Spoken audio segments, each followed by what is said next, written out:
Last month, more than 2 million people bought health insurance through healthcare.gov. The number of new enrollees is 29% higher than last year at this time. And the new numbers suggest that the threat of a larger penalty may be motivating a lot more people to get covered. Joining us now to talk more about this insurance specialist is Craig Gusson. Craig, welcome. So did the stiffer penalty this year, which went up dramatically, did that force more people to get out there and sign up this time? You know, you think it did. People will look at Massachusetts because they were the first state to do that. And they found the higher the penalties got, the more people would get attracted to buying it. I think it has to be part of that. And other people are thinking, you know, I may need to use it. And they're getting it.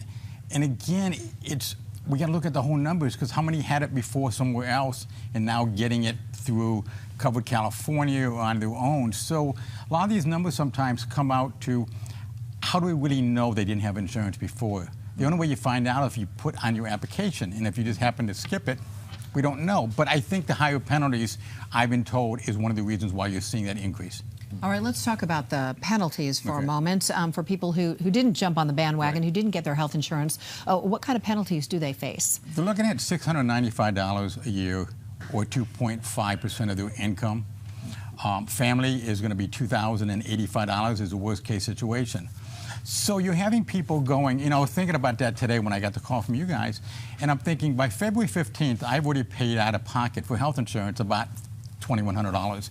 So if I didn't pay health insurance, I could pay the fine and the rest of the year be saving a lot of money. However, if I end up in a hospital, if I have my appendix out or something happens, I'm going to end up with a major bill. I'm going to have to pay it some way. One of the reasons the healthcare reform law came into play was a lot of people who had to go bankrupt, they were saying, that because they couldn't afford health insurance.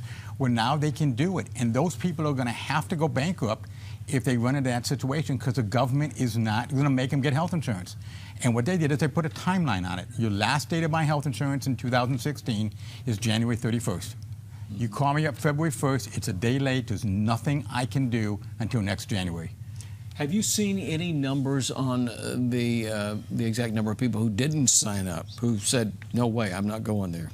You know, I've seen in the past, off the top of my head, I don't remember what it is. I do know that you're going to get this probably 15 to 20% ratio of people who aren't just going to sign up. They're going to go, why should I spend the money? You know, I read an article in the UT today, in this morning it was in the paper, about someone who said, I'm not getting health insurance because the health insurance would cost me like $2,500 a year, and it only cost me like a $1,200 penalty. And I get it if you don't use it.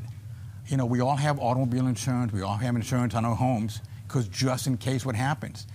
But what are you going to do if you're in the hospital? Yeah. How are you going to pay for it? Because if you're in the hospital, you're not working, and you have no money coming in. I mean, it's a bad situation. You're going to end up going bankrupt if you hit that big bill, and people don't realize it. You're really taking a big gamble, is what you're doing. What kind of changes can we expect for the coming year with the healthcare law? I know, you know, it's still lawmakers are still threatening to overturn it or change it dramatically. What do you see on the horizon? It's funny you mention that.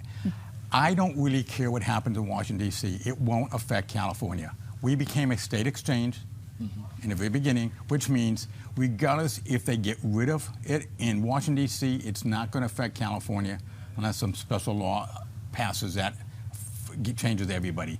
But it isn't. And I just think that people have to understand it's here. It's never going to go away. I don't care who's in the White House.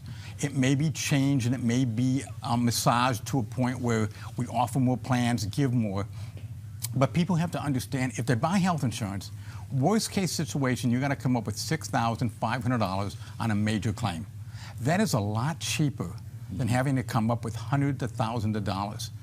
And if that happens to you, you don't have health insurance, and you own a home, the hospitals are going to look at you and they're going to get a lien on your house. You had an opportunity to buy it.